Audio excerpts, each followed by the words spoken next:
Hello, welcome back to খেলো Bangla channel. আজকের ভিডিওতে থাকছে সামনেই এএফসি চ্যাম্পিয়ন্স লিগ 2তে মোহনবাগানের ম্যাচ রয়েছে টাকটার এসসির সঙ্গে। আর এই ম্যাচে কিন্তু মোহনবাগানের বিদেশিরা খেলতে পারছে না।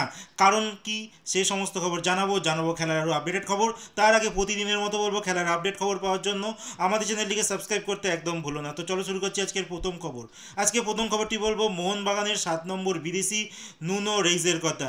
তিনি কিন্তু গতকাল রবিবার রাত্রের বেলায় কিন্তু কলকাতা এসে পৌঁছে গেছে। আর টিমের সঙ্গে কিন্তু যোগদানও করেছে। প্র্যাকটিস মোটামুটি 1-2 দিনের মধ্যেই স্টার্ট করে দেবে। আর এই মুহূর্তে যদি বলি, সামনের হয়তো কিছু ম্যাচ আছে, তারপরেই হয়তো তাকে আমরা অভিষেক হতে দেখবো মোহনবাগানের জার্সি পরে। দেখা যাক মোহনবাগানের বিদেশি, সপ্তম বিদেশি কেমন খেলে। আর বলে রাখি, তাকে কিন্তু এখনও অবধি মোহনবাগান ম্যানেজমেন্ট আইএসএল স্কোয়াডে রেজিস্টার্ড করায়নি।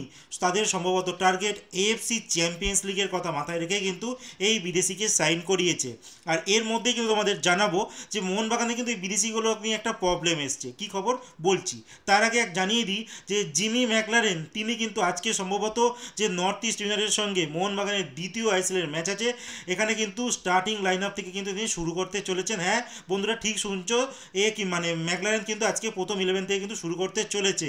আর ম্যাকলারেনের উপরেই কিন্তু মোহনবাগান জনতা একদম তাকিয়ে রয়েছে, কারণ এই ম্যাকলারেন অনেক টাকা দিয়ে আনা হয়েছে। আর এই খেলোয়াড়টিকে কিন্তু নিয়ে অনেক আশা রয়েছে মোহনবাগানের জনতার। দেখা যাক কেমন কি পারফরমেন্স তিনি দিতে পারেন। এরপর বলবো কেরালা ব্লাস্টার এফসি ঘরের মাঠে কিন্তু ইস্ট বেঙ্গলকে কালকে 2-1 গোলে হারিয়ে দিয়েছে।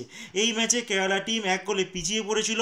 60 মিনিটে গোল করেছিল বিপি বিষ্ণু। আর পিবি বিষ্ণুর করা গোলে কিন্তু ইস্ট বেঙ্গল এগিয়ে যায়। কিন্তু এই ভালো জিনিসটা কিন্তু ইস্ট বেঙ্গলে বেশিক্ষণ কিন্তু স্থায়ী হয়নি। মাত্র 3 মিনিট, 63 মিনিটের মধ্যেই কিন্তু নোয়া সাদাও নিজের একক দক্ষতায় খেলায় সমতা ফেরায় কেরালা ব্লাস্টারের হয়ে। আর একদম ইনজুরি টাইমে কিন্তু কামে পেপরা তিনি কিন্তু গোল করেন। আর এই গোলটির ক্ষেত্রে কিন্তু বলা যেতেই পারে আনোয়ার আলী কিন্তু ভুল ছিল, আর সেখান থেকে কিন্তু গোল করে। আর আলটিমেট এই ম্যাচটি কেরালা ব্লাস্টার ইস্ট বেঙ্গলকে 2-1 গোলে হারিয়ে দিয়েছে।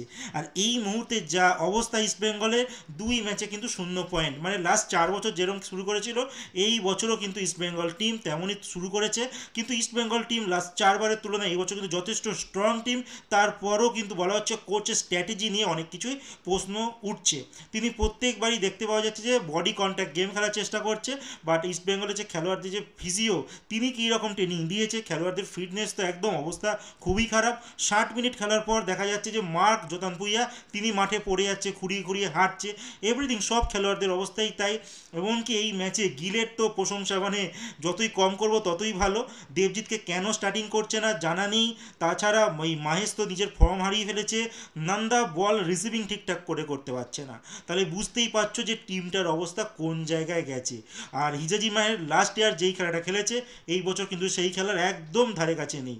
তো বলতে পারো যায় যে ইস্ট বেঙ্গলকে নিয়ে যারা অনেক স্বপ্ন দেখেছিল, সেই স্বপ্নে কিন্তু কোচ কার্লোস কোয়াদ্রাতের যে প্ল্যানিং, তাতে কিন্তু জল ঢেলে দিচ্ছে। আর ইস্ট বেঙ্গলের মহল ভিতরে একটা কিন্তু প্রশ্ন উঠছে নতুন কোচের সন্ধান। আর হয়তো 1-2 ম্যাচ হয়তো দেখবে, কোচের যদি এরকম পারফরমেন্স থাকেই তাহলে কিন্তু বিদায় ঘন্টা বেজে যাবে। কলকাতার ময়দান জানো, এই জিনিসটা কিন্তু হয়ে থাকে।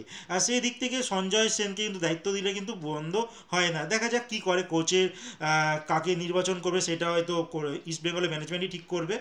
এরপরে যেটা বলবো মোহনবাগান সুপার জায়েন্টের কথা। মোহনবাগান সুপার জায়েন্ট 2 তারিখে টাকটার এফসি, এই ইরানের একটা ক্লাব, তার সঙ্গে কিন্তু এফসি চ্যাম্পিয়ন্স লিগ 2তে মোহনবাগানের দ্বিতীয় ম্যাচ রয়েছে।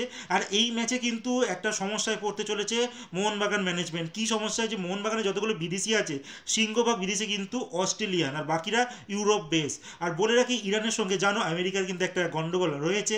আর এই সমস্ত খেলোয়াড়দের ভিসা দিতে কিন্তু অনেকটাই সমস্যা হচ্ছে। আর এই জন্যই কিন্তু এই বিদেশিগুলোকে সম্ভবত নাও পেতে পারে।